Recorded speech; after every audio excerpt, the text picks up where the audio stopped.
Laurent Bazin vous informe sur Europe 1. Donald Trump est-il fou ou génial ? Ça dépend évidemment de ce que vous pensez du personnage. Ce qui est sûr, c'est qu'il est imprévisible. Il a encore pris tout le monde par surprise donc la nuit dernière en annonçant qu'il avait accepté d'aller prendre le thé avec le Nord-Coréen Kim Jong-un, à qui il promettait le feu et le sang. Il y a 6 mois, on était au bord d'une guerre entre les deux pays. Et la guerre, il l'a bien déclaré la nuit dernière, mais guerre commerciale et au reste du monde, notamment à la Chine, à l'Inde ou encore à l'Europe et aux Allemands. Que veut vraiment Donald Trump ? On va se poser la question ce soir avec Bruno Tertrais, bonsoir, de la Fondation pour la recherche stratégique, avec Corentin Célin qui est en ligne avec nous, spécialiste des États-Unis, co-auteur des États-Unis et le monde aux éditions Atlante. Bonsoir Corentin Célin. Bonsoir. Et avec Xavier Yvon, qui est évidemment le correspondant d'Europe 1 aux États-Unis, que vous connaissez tous. Rappel des épisodes précédents. Ça, c'était Donald Trump sur la Corée il y a 6 mois. L'homme fusée lancé dans une mission suicide pour lui et pour son régime. Nous n'aurons pas d'autre choix que de détruire totalement la Corée du Nord. Et cette nuit, donc, Xavier Yvon, il accepte d'aller rencontrer le fameux Rocketman. Il avait un plus gros bouton que lui, enfin, on se souvient de tout ça.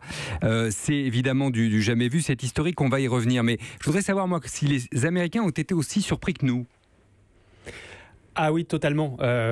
Tout le monde a été surpris, mais au plus haut niveau de l'État, puisque Rex Tillerson, qui est le secrétaire d'État de Donald Trump, avait dit la veille de cette annonce qu'on était très loin des négociations, d'un dialogue, donc lui-même n'était pas au courant. Et d'ailleurs, il a dit aujourd'hui qu'il avait été surpris par cette annonce.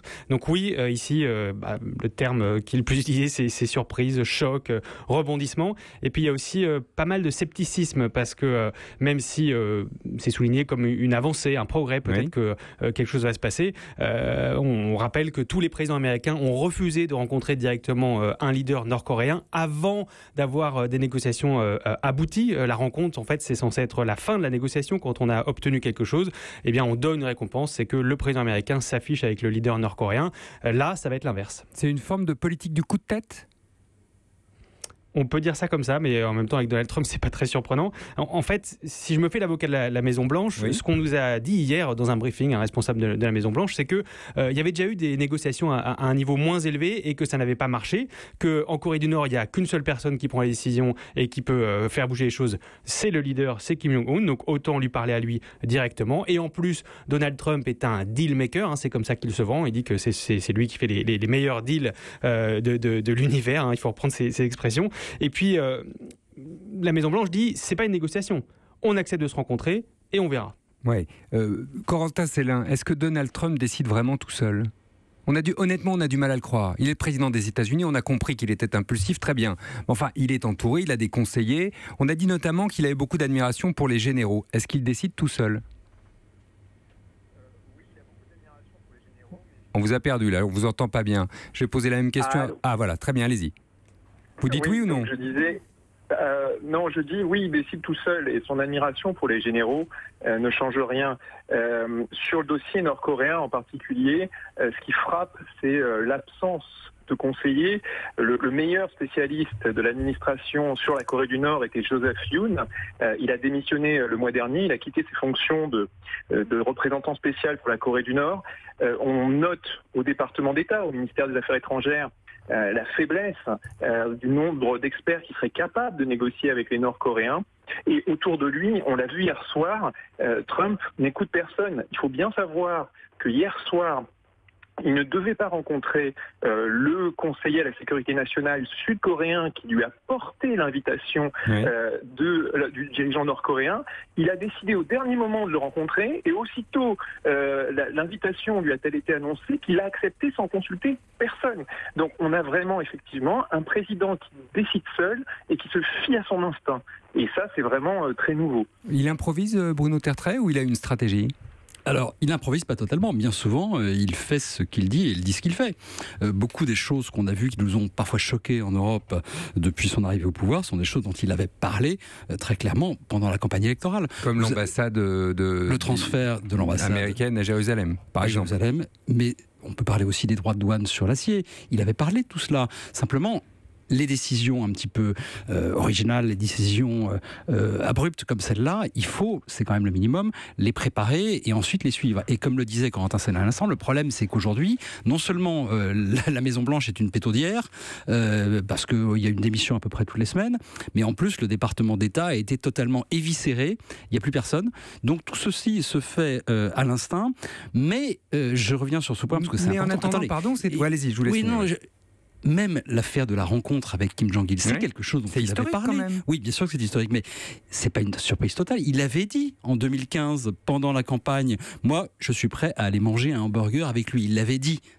Alors quand on sait comment Donald Trump mange le hamburger, c'est un cheeseburger au lit à 18h. Donc je ne suis pas sûr que ça sera comme ça avec Kim Jong-un. Mais en tout cas, vous voyez, c'est pas une surprise totale. C'est bien du Donald Trump. Donc si on relit attentivement le Donald Trump, on peut éventuellement prévoir ce qu'il est capable de nous inventer ensuite, c'est ça ? Oui, mais pas toujours, parce que parfois il fait le contraire aussi. Regardez ce qu'il a fait en Syrie au mois d'avril 2017. Oui. Il avait dit, écoutez, la Syrie c'est pas notre guerre, la ligne rouge d'Obama sur les armes chimiques c'est une absurdité, etc. Et finalement au dernier moment, parce qu'il a été convaincu apparemment par certains de ses proches, en voyant des images d'enfants victimes des armes chimiques en Syrie, il a décidé de frapper. Vous voyez, il est imprévisible pour le meilleur et pour le pire. Je dis pour le meilleur aussi parce que parfois, de renverser la table, de faire bouger les lignes un peu brutalement, comme on dit dans les chancelleries, ça peut aussi avoir des vertus. C'est ce qu'il fait, c'est ce qu'il essaye de faire, par exemple, sur le processus de paix au Proche-Orient.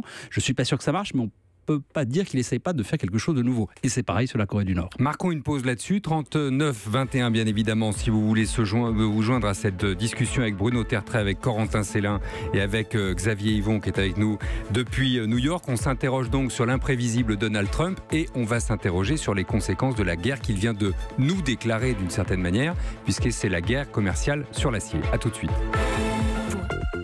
Europe Soir, Laurent Bazin sur Europe 1. On s'interroge ce soir sur l'imprévisible Donald Trump, mais peut-être sait-il exactement où il veut aller après tout, et c'est la question qu'on se pose ce soir en compagnie de Bruno Tertrais de la Fondation pour la Recherche Stratégique, de Corentin Célin qui est spécialiste des États-Unis et de Xavier Yvon qui est avec nous depuis New York, qui est le correspondant d'Europe 1, comme chacun sait. On a parlé de la version nord-coréenne de l'affaire, il faut parler de la version guerre commerciale maintenant, guerre de l'acier. Xavier, c'était quelques heures avant qu'il annonce cette annonce surprise d'ailleurs sur la Corée du Nord. Il déclarait donc la guerre de l'acier dans son bureau aux côtés d'ouvriers américains. Est-ce que ça, du point de vue des Américains, c'est de la bonne politique ?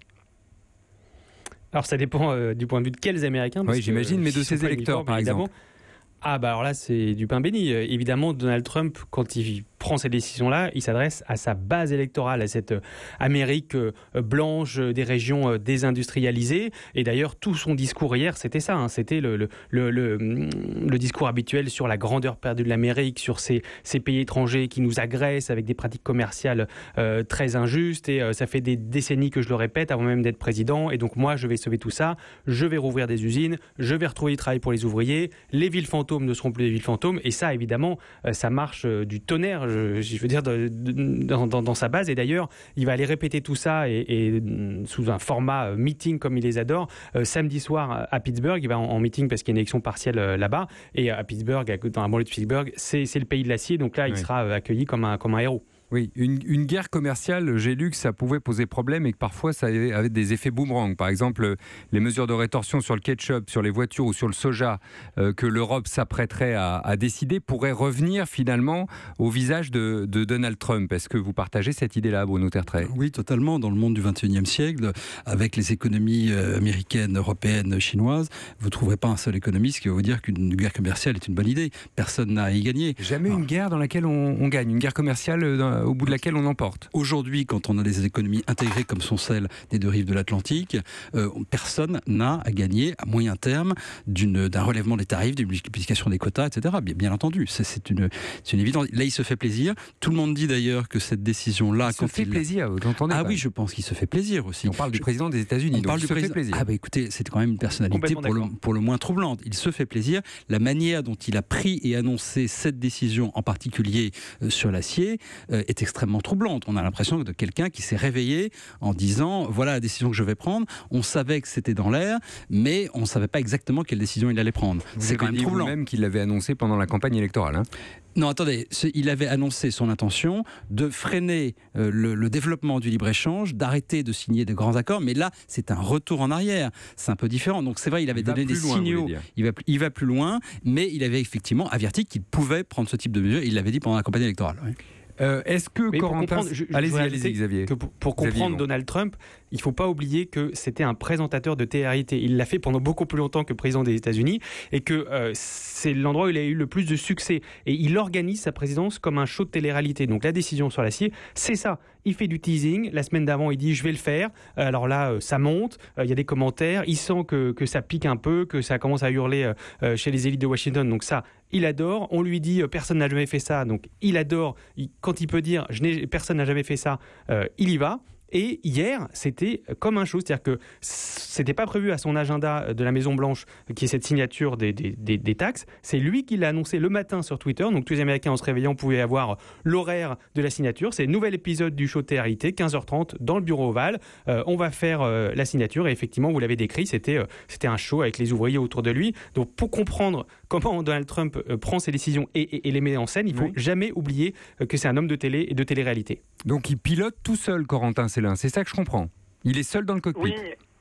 Alors là, encore plus sur cette affaire des tarifs douaniers, puisque là, en fait, ses conseillers lui avaient décommandé, l'avaient dissuadé de le faire, en particulier son économiste-chef Gary Cohn.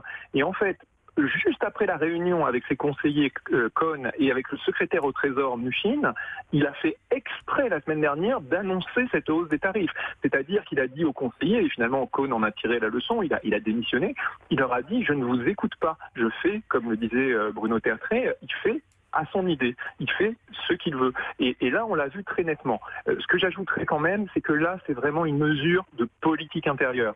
Comme l'a rappelé Xavier Yvon, c'est vraiment la volonté de soigner en particulier 3 États qui sont gros producteurs d'acier et d'aluminium, qui sont l'Indiana, la Pennsylvanie et l'Ohio, dans lesquels il y a des élections sénatoriales très importantes dans les midterms dans 6 mois. Et là, il soigne vraiment son électorat. C'est l'élection de mi-mandat. C'est l'élection de mi-mandat, oui. Ouais, exactement. Et là, il soigne vraiment son presque, j'allais dire, son cœur de cible, son cœur d'électorat, cet électorat populaire blanc, non diplômé, qu'il a porté au pouvoir en 2016. Et là, vraiment, c'est vraiment, à mon sens, d'abord une mesure de politique intérieure, où, comme le disait Bruno Tertrais, effectivement, il se fait plaisir. Il revient aussi aux sources de sa victoire de 2016. Bruno Tertrais, tout est politique chez Donald Trump ? Tout est tourné vers cette élection de mi-mandat, et peut-être parce qu'on sait qu'il a déjà pratiquement nommé son directeur de campagne, si ce n'est d'ailleurs nommé effectivement, Xavier Yvon, sous votre contrôle, pour l'élection qui suit, c'est-à-dire dans 3 ans. Je n'ai aucun doute sur le fait qu'un président américain, quel qu'il soit, pense qu'un président déjà tout court d'ailleurs. Hein. Oui, mais le problème, enfin la spécificité américaine, c'est que ce sont des mandats de 4 ans. Donc c'est vrai que c'est encore plus qu'en France, on pense tout de suite à la réélection. Est-ce que tout est politique chez lui ? Je dirais que tout est instinctif. Tout n'est pas basé sur le raisonnement économique, ça c'est certain. Tout n'est pas rationnel ? C'est le moins qu'on puisse dire. Ça ne veut pas dire qu'il n'y a jamais de rationalité dans ce qu'il dit. Vous savez aussi que les psychiatres américains, un certain nombre de psychiatres qui, même en rompant le tabou du diagnostic à distance, on dit nous ne pouvons plus nous taire. Pour nous, c'est clairement une personnalité narcissique au point d'être toxique, c'est une personnalité paranoïaque, etc. Est-ce qu'on ne disait pas de Richard Nixon qu'il était fou ? C'est totalement différent. Richard Nixon avait un autre problème, c'était l'alcool. Mais Richard Nixon jouait au fou. Il le disait à Kissinger, il le disait à propos, pendant la guerre du Vietnam. Absolument. Notamment. Il le disait à propos du Viet Minh, du Nord-Vietnam. Il disait je vais leur faire croire que je suis fou et que je peux tout faire. Lorsque vous lisez et pourquoi pas Trump rééditant la stratégie Nixon ? Si vous avez lu le bouquin de Martin Wolf, le feu et la fureur, vous voyez qu'il ne fait pas de stratégie. Donc c'est pas du tout la même chose. C'est pas totalement absurde d'essayer d'être un petit peu imprévisible, parce que face à des pays comme la Corée du Nord, les États-Unis sont perçus comme trop prévisibles. Le problème, c'est qu'il le fait d'une manière qui est, à mon avis, va un petit peu trop loin. Et on reparlera sûrement dans les semaines qui viennent de cette affaire de sommet avec Kim Jong-un. Mais là, personne ne sait comment ça va se passer. Brièvement, c'est une question de Philippe qui nous appelait tout à l'heure du Calvados de Beauvilliers. Et comme il est en voiture, Beauvillers, pardon. Comme il est en voiture, évidemment, je vais le lire. Ne pensez-vous pas que tout cela est une stratégie sur le long terme de Trump et du président nord-coréen en vue d'échanges commerciaux à venir ou d'autres choses ? certainement pas du côté de Trump. En revanche, du côté du leader nord-coréen, qu'il y ait l'anticipation d'éventuels bénéfices économiques pour la Corée du Nord, c'est tout à fait possible. Mais c'est avant tout de la politique pour Kim Jong-un. Il a gagné, ça y est, il est reconnu comme l'égal du président américain. Il a gagné. Donc le vainqueur, c'est Kim Jong-un, c'est ça ? Beaucoup plus que Donald Trump aujourd'hui, bien sûr. Merci Bruno Tertrais, donc de la Fondation pour la recherche stratégique. Merci beaucoup Corentin Célin d'avoir été avec nous, spécialiste des États-Unis. Je rappelle votre livre États-Unis, les États-Unis et le monde aux éditions de l'Atlante. Et puis Xavier Yvon, évidemment, qui est notre correspondant aux États-Unis, toujours précieux et toujours affûté. Merci Xavier. Europe 1.